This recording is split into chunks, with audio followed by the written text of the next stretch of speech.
ओम श्री धन्वंतराय नमः। ओम श्री धन्वंतराय नमः।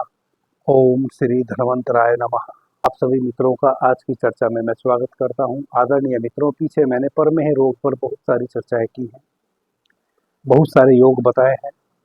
उन योग को मित्रों ने किया है और उनको लाभ भी मिला है। लेकिन कुछ नई समस्याएं भी कमेंट के माध्यम से व्हाट्सएप पर मुझे बहुत से मित्रों ने बताई हैं। आज मैं उन समस्याओं का निदान लेकर आपके समक्ष आया हूं और वह समस्या है नाइट डिस्चार्ज अधिक होना, यानी कि धातु का अधिक पतला हो जाना। धातु पतला होने के बहुत सारे कारण हैं। कुछ कारणों पर तो मैं पीछे चर्चा कर चुका हूं, कुछ 2-3 कारण और हैं। वह 2-3 कारण क्या है? अधिक वीर्यपात हो जाना। कुछ लोग मानसिक रूप से स्त्री प्रसंग के विषय में ही सोचते रहते हैं, शारीरिक भोग को ही असली भोग समझ बैठते हैं, स्त्री समागम को ही असली आनंद समझ बैठते हैं। और इस जगत में आप जैसा सोचते हैं, जो सोचते हैं, आपके साथ वैसा ही होने लगता है।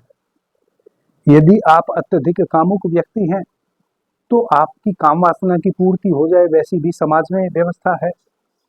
आप जैसा जीवन जीना चाहते हैं वैसी ही व्यवस्था आपके साथ लग जाती है, क्योंकि वैसे ही मित्र बंधु आप खोज लेते हैं जो आपको आपकी उस वृत्ति के साथ सहयोग कर सके जो वृत्ति के साथ आप जीना चाहते हैं। आदरणीय मित्रों, सर्वप्रथम तो मैं बता दूं कि जो विषय भोग है, हमारे सारे शास्त्रों में विषय भोगों को विष ही कहा है। एक सच्चा ग्रस्त व्यक्ति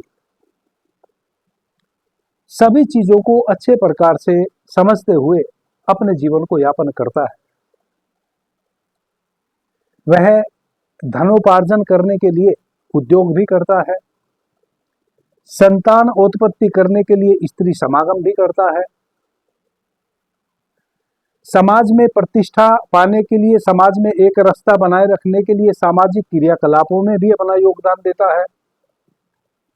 और जिस प्रभु ने हमें पैदा किया है, जिस परमात्मा ने हमें जन्म दिया है, उस परमात्मा की खोज में भी लगता है, यानी कि परमात्म मार्ग पर भी चलने की कोशिश करता है और अंततः परमात्मा को भी उपलब्ध हो जाता है। कोई व्यक्ति है जो विषय भोग में ही स्वयं को आलिप्त कर लेता है। जिस वृत्ति में भी आप जीना चाहते हैं, उसी वृत्ति में जीने के लिए आपका सहयोग करने वाले आपको मित्र भी मिल जाते हैं। यदि आप जुआरी हैं तो आपको जुआ खेलने वाले मिल जाएंगे, शराबी है तो शराबी मिल जाएंगे। यदि आप काम वासना से ग्रस्त हैं और बहुत अधिक ग्रस्त हैं तो आपकी काम वासना में आपको सहयोग करने वाले मित्र भी मिल जाएंगे। इस जगत में सभी चीजें सभी वृत्ति के लोगों के लिए प्रचुर मात्रा में अवेलेबल है, उपलब्ध है। कई बार बहुत अधिक वासना से ग्रस्त व्यक्ति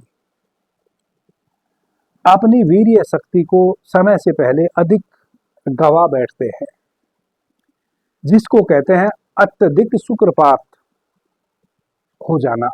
वीर्य यानी कि शुक्र, वह अपनी शक्ति से अधिक वीर्यपात कर लेते हैं, क्योंकि अत्यधिक कामुक विचारों से भरे हुए हैं, काम वासना से भरे हुए हैं। और जब चूंकि काम वासना से अधिक भरे हुए हैं तो उनकी काम वासना की पूर्ति के लिए फिर वह संसाधन भी खोज लेते हैं, वैसे मित्रों को, सहयोगियों को भी वह खोज लेते हैं जिसमें वह अपनी काम वासना की पूर्ति कर सके। इस कारण से उनका अधिक मात्रा में वीर्यपात हो जाता है। और जब अधिक मात्रा में वीर्यपात हो जाता है तो शुक्र प्रमेह रोग से हम ग्रस्त हो जाते हैं। जब हम शुक्र प्रमेह रोग से ग्रस्त हो जाते हैं तो उसके लक्षण क्या हैं? बार बार जब भी आप पेशाब जाएंगे, पेशाब के माध्यम से आपका शुक्र बाहर बहेगा, क्योंकि अत्यधिक वीर्यपात हो जाने से वीर्य वाहिनी नाड़ी कमजोर हो जाती है। शरीर में जो 7 धातुओं के बाद 6 धातुओं के बाद 7वीं धातु वीर्य धातु है, वह धातु बनना कम हो जाती है और बनती भी है तो बहुत पतली हो जाती है। पतली हो जाती है तो आप शुक्र प्रमेह के रोगी हो जाते हैं। और शुक्र प्रमेह के जब आप रोगी हो जाते हैं तो दो तीन चीजें और आपके साथ जुड़ जाती हैं। वह दो तीन चीजें क्या है? शुक्र हमारे शरीर का ओज है, शुक्र हमारे शरीर की शक्ति है। आदरणीय मित्रों, दो शक्ति मनुष्य के पास अतुलनीय है। वह शक्ति यदि ना हो तो मनुष्य के पास कुछ भी नहीं बचता। जो भी हम भोजन ग्रहण करते हैं उस भोजन से रस बनता है, रस से 7 धातु बनती है, जिसमें 7वीं जो अंतिम धातु है वह वीर्य धातु है, शुक्र धातु है। वह सबसे ज्यादा कीमती है। वह सभी धातुओं का परिष्कृत रूप है। सभी धातुओं से परिष्कृत होते हुए यह 7वीं धातु बनती है हमारे शरीर में। और जब हम इस धातु का अधिक मात्रा में उपभोग कर लेते हैं, वीर्य वाहिनी नाड़ी वीर्य को फिर संभाल नहीं पाती है, वीर्य पतला हो जाता है और वह शुक्र प्रमेह यानी कि पेशाब के माध्यम से शुक्र बाहर बहने लग जाता है। इसके परिणाम क्या होते हैं? परिणाम यह होते हैं कि आपका मस्तिष्क धीरे धीरे कमजोर होने लगता है। आपके मस्तिष्क को केवल ब्लड के सर्कुलेशन की आवश्यकता नहीं है, आपके मस्तिष्क को वीर्य धातु की भी आवश्यकता है। आदरणीय मित्रों, हो सकता है आप ऐसा समझते हो कि वीर्य को एकत्रित करने के लिए हमारे शरीर में कोई एक स्थान होता होगा, कोई एक थैली होती होगी जिसमें वीर्य स्टोर होता है। वैसा नहीं है। शुक्राणु तो निश्चित रूप से हमारे टेस्टिस में, हमारे अंडकोश में स्टोर होते हैं, पनपते हैं, जन्म लेते हैं और वह स्टोर होते हैं। लेकिन वीर्य धातु हमारे पूरे शरीर में व्याप्त है। जैसे ही आप काम वासना का विचार अपने मन में लाते हैं, पहले आपके मन में ही काम वासना का विचार उठता है। जैसे ही आपके मन में काम वासना का विचार उठता है, तैसे ही आपकी कामेंद्रिय तक वह खबर पहुंचती है और आपकी कामेंद्रिय सक्रिय होने लगती है। जैसे ही आपकी कामेंद्रिय सक्रिय होने लगती है, तैसे ही पूरे शरीर से वीर्य धातु वीर्य वाहिनी नाड़ियों में प्रवेश करना शुरू कर देती है। और फिर जब आप काम वासना में उतरते हैं, वह फिर वीर्य वाहिनी नाड़ियों के माध्यम से बहते हुए काम क्रीड़ा की अंतिम परिणाम तक आपको पहुंचाती है। जब आप निरंतर उत्तेजना से भरे रहेंगे, अधिक कामुकता से भरे रहेंगे, तब आपकी वीर्य वाहिनी नाड़ी बहुत कमजोर हो जाती है। जरा सी उत्तेजना से भी फिर आपके भीतर वीर्य धातु सक्रिय हो जाती है, आपके पूरे शरीर से वीर्य धातु सक्रिय हो जाती है और वीर्य वाहिनी नाड़ियों में प्रवेश कर जाती है और यूं ही पेशाब के माध्यम से फिर वह बहनी शुरू हो जाती है। और चूंकि जैसा मैंने कहा कि वह आपका ओज है, आपके समस्त क्रियाकलापों के लिए वीर्य धातु की आवश्यकता है। आप अपनी आंखों से जब आप बाहर देखते हैं तो आपकी आंखों को भी वीर्य की शक्ति की आवश्यकता है, आपके कानों को भी वीर्य की शक्ति की आवश्यकता है, आपकी घ्राणेंद्रिय को भी वीर्य की शक्ति की आवश्यकता है, आपके मस्तिष्क को सोचने के लिए, विचारने के लिए भी वीर्य शक्ति की आवश्यकता है। तो जब इस प्रकार से वीर्य शक्ति का लोप हो जाता है तो आपका मस्तिष्क कमजोर हो जाता है, आपकी आंखें कमजोर हो जाती है, आपके कानों से कम सुनाई देने लगता है, आपकी घ्राणेंद्रिय भी वीक हो जाती है, आप किसी भी सुगंध या दुर्गंध को उस अनुरूप नहीं पकड़ पाते हैं जिस अनुरूप आप पहले पकड़ पाते थे। एक तो समस्या आपके भीतर यह आ गई। दूसरा, जो बाहरी आपका शरीर की त्वचा है, आपका चेहरा निस्तेज होने लगता है, आपकी आंखें गहरे खड्डे में जाने लगती है, चेहरे पे कोई तेज नहीं बचता, चेहरा बिल्कुल निस्तेज हो जाता है, शरीर का रंग धीरे धीरे पीला होने लगता है, शक्ति का ह्रास होने लगता है, जरा सा कार्य करने पर ही आप थकने लग जाते हैं, थकावट महसूस करने लगता है, थोड़ा सा भी परिश्रम किया कि आप हाँफने लगे, थक गए। यह सारी समस्या फिर आपको वीर्य शक्ति का ह्रास होने के कारण होती है। जैसा कि मैंने दो चीजें कही कि वीर्य शक्ति की आवश्यकता इन सब चीजों के लिए है आपको। दूसरा, इन्हीं सब कार्यों के लिए आपको प्राण शक्ति की भी आवश्यकता है। जब एक व्यक्ति संभोगरत होता है उस समय उसके भीतर प्राण की शक्ति भी कार्य करती है। वैसे ही आपकी आंखों को बाहर देखने के लिए भी प्राण की शक्ति कार्य करती है। आप जो बोल रहे हैं, हाथ हिला रहे हैं, उसके शक्ति कार्य करती है। आपकी कर्णेंद्रिय, घ्राणेंद्रिय, समस्त इंद्रियां और समस्त शरीर की कर्मणेंद्रियां सबको प्राण शक्ति की आवश्यकता होती है। प्राण मिलता है हमें श्वासों के माध्यम से। प्राण आता है इस ब्रह्मांड से, जिसको हम विद्युत के रूप में भीतर प्रत्येक श्वास के माध्यम से भीतर लेते हैं।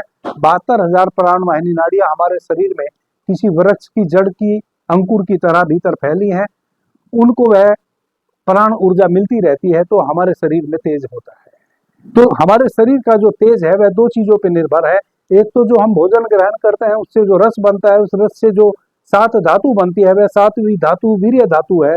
वह हमारे शरीर का ओज और तेज है। दूसरा, जो प्रत्येक श्वास के माध्यम से हम प्राणवायु भीतर लेते हैं, वह हमारे शरीर का ओज और तेज है।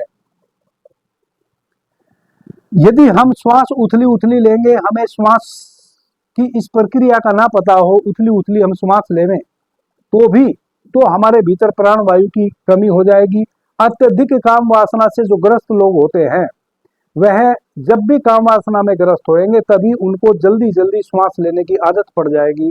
वह इतनी स्पीड से श्वास लेवेंगे कि उनके भीतर प्राण शक्ति का ह्रास हो जाएगा। दूसरा, अत्यधिक काम वासना से ग्रस्त लोग वीर्य शक्ति को भी गवा देंगे। प्राण शक्ति भी गवा दी, वीर्य शक्ति भी गवा दी। अब उनके पास कुछ भी ना बचा, वह बिल्कुल निस्तेज हो गए। आदरणीय मित्रों, ऐसी अवस्था में आज मैं एक बहुत ही सुंदर योग आपके लिए लेकर आया हूं। क्योंकि जब तक शरीर रूप से आप स्वस्थ नहीं होंगे, जब तक आप वीर्य के स्तर पे वीर्यवान नहीं होंगे, जब तक आपके शरीर में वीर्य की शक्ति नहीं होगी, तब तक आपके चेहरे पे तेज नहीं होगा, तब तक आपका मस्तिष्क उस रूप में सक्रिय नहीं होगा जिस रूप में एक स्वस्थ व्यक्ति को मस्तिष्क की आवश्यकता है, जिस रूप में एक सांसारिक व्यक्ति को अपने सांसारिक आनंद को उठाने के लिए एक सोच की, विचार की, प्राण की, सभी चीजों की, मन की शक्ति की, प्राण की शक्ति की, सभी वीर्य की शक्ति की आवश्यकता होती है। वरना तो वह अपने जीवन के प्रत्येक कार्यों में पिछड़ने लग जाता है। वह केवल संभोग करने के काबिल नहीं रहता, इतना भर नहीं, वह सांसारिक जितने भी क्रियाकलाप है सभी कार्यों में पीछे पिछड़ जाता है। तो हमें अपने सांसारिक जीवन को अच्छे तरीके से यदि जीना है तो दो शक्तियों की हमें आवश्यकता है, एक वीर्य शक्ति की और एक प्राण शक्ति की। प्राण शक्ति आपको उपलब्ध होगी जब आप धीमी गति से एक विशेष लयबद्धता में श्वास लेंगे और 24 घंटे इस बात का ख्याल रखेंगे कि मैं किसी भी कीमत पे अपने श्वासों की गति को बढ़ने नहीं दूंगा। चाहे मैं कोई भी कार्य कर रहा हूं, अपने श्वासों पर ध्यान रखूंगा, श्वासों की गति को एक लयबद्धता के साथ ही रखूंगा। जो पहली श्वास सुबह जब मैं सूर्योदय के समय बिस्तर से उठा था, जगा था निद्रा से, तब थी, उसी श्वास को मैं शाम तक मेंटेन रखूंगा। उससे अधिक गति श्वास की बढ़ने नहीं दूंगा। इससे आपके भीतर प्राण शक्ति बढ़ेगी और जो योग मैं आपको बता रहा हूं उससे आपके भीतर वीर्य की शक्ति बढ़ेगी। आदरणीय मित्रों, जब मैं योग शब्द का उपयोग करूं, इसका मतलब नुस्खा होता है। इसका मतलब कई औषधियों के मिश्रण को मैं योग कह रहा हूं। आज मैं एक ऐसा योग बताने वाला हूं आपको, यानी कि कई ऐसी औषधियां बताने वाला हूं जिन औषधियों को विशेष मात्रा में लेकर आप अपने घर में तैयार करें तो वह देखते ही देखते 15 दिन में आपका खोया हुआ ओज और तेज वापस लौटा देगी। आप फिर से वीर्यवान हो जाएंगे, आपकी वीर्य वाहिनी नाड़ी फिर से सशक्त हो जाएंगी, आप फिर से युवा हो जाएंगे, चाहे आपकी जो भी एज अभी हो। आप कॉपी पेन ले लीजिए और जो मैं योग बता रहा हूं उसको नोट कर लीजिए। जो भी औषधियां मैं बता रहा हूं या पीछे भी मैंने बताई है और आगे भी मैं आपको बताऊंगा, वह सारी औषधियां आपको पंसारी के यहाँ उपलब्ध हो जाएंगी। पीछे जो मैंने कई चर्चाएं की हैं, तो कई मित्रों की समस्या यह है कि वो घर में औषधि तैयार नहीं कर सकते। तो जो मित्र घर में औषधि तैयार नहीं कर सकते हैं, किसी पेटेंट औषधि का उनको प्रयोग करना है, वह अपने निकटतम किसी आयुर्वेदिक चिकित्सक से या जिस पैथी में भी वह ट्रीटमेंट करवाना चाहते हैं उस पैथी के डॉक्टर से मिले और औषधि लिखवा ले और पेटेंट औषधि मेडिकल स्टोर से खरीद के ले आए और उसका सेवन करें।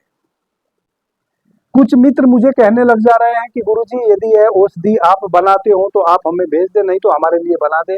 मैं उन सभी मित्रों को आदर पूर्वक, निवेदन पूर्वक यह कहना चाहता हूं कि मैं कोई औषधि विक्रेता नहीं हूं। मैं कभी प्रैक्टिस में था, अब मैं प्रैक्टिस में भी नहीं हूं। अब मेरे पास बिल्कुल भी समय है औषधियों को तैयार करने का।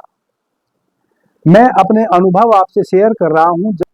जब मैं चिकित्सा के क्षेत्र में कुछ दिनों तक कार्य किया हूं, उस समय के जो मेरे अनुभव हैं जो औषधियाँ हैं, जो भी औषधियाँ मैं आपको बताऊंगा 100% वह औषधियाँ आपको लाभान्वित 100% उन औषधियों से आप लाभान्वित होवेंगे जिस रोग विशेष के लिए मैं वह औषधियाँ बता रहा हूँ।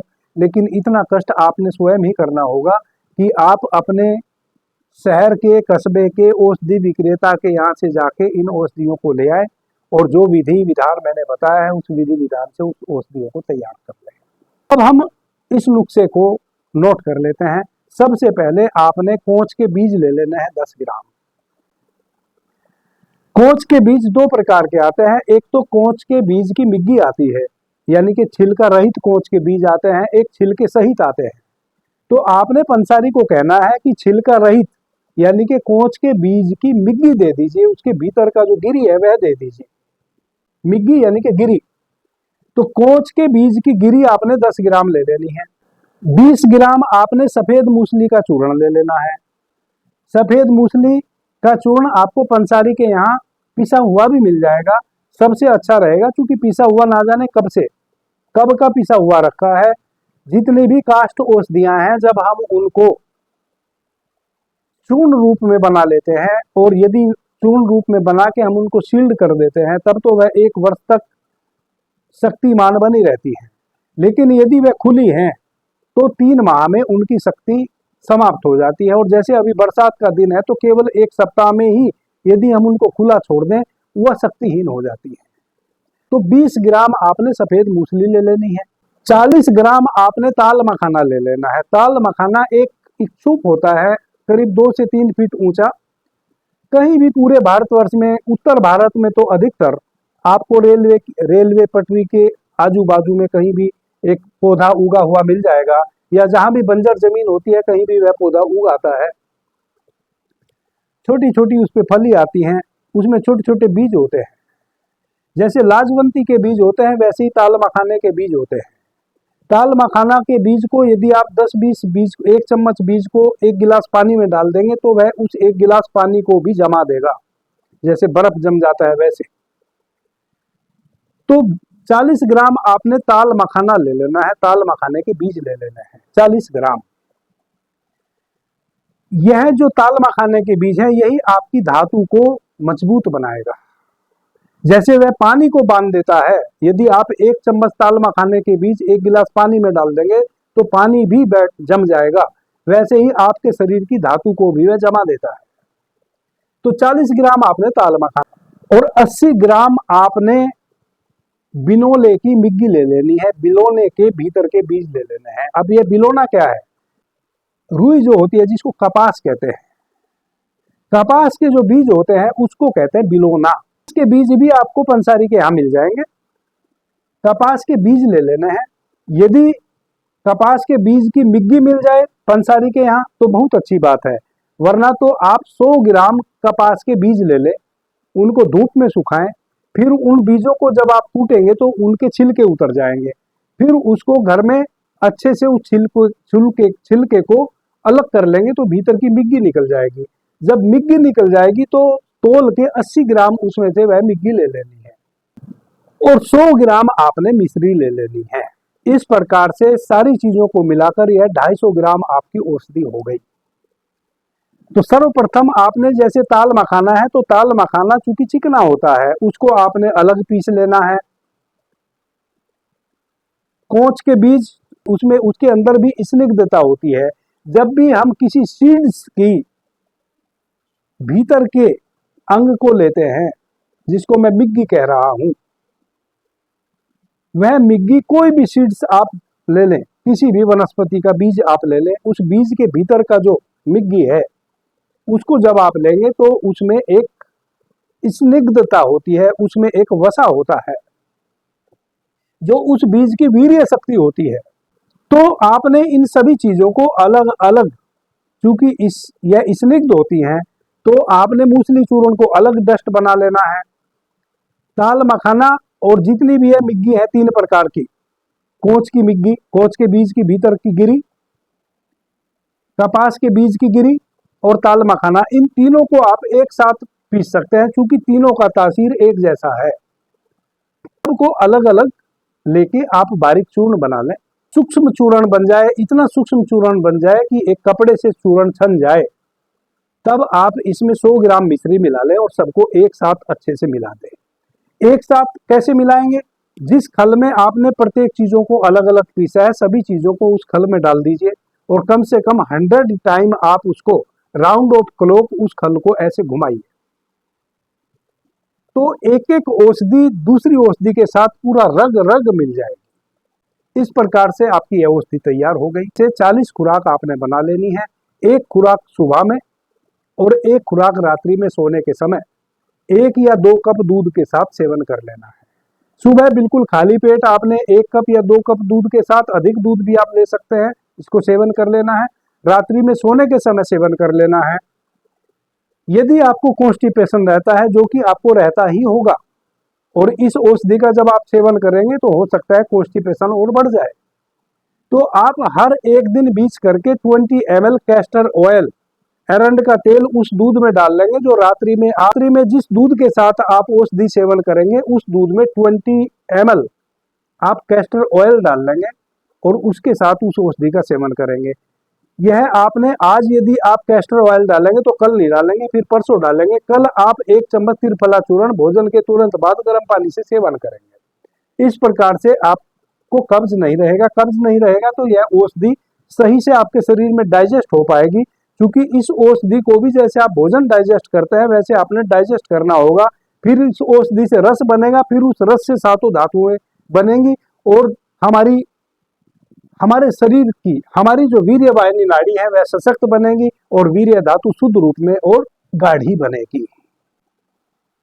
इस प्रकार से 20 दिन का यह योग है। 20 दिन में यदि आपको ऐसा लगे कि अब आप संपूर्ण रूप से वीर्यवान हो गए हैं, आपके चेहरे पे तेज भी आ गया है, तो आप इसको छोड़ दें योग को, नहीं तो फिर 20 दिन और आप आगे बढ़ा सकते हैं।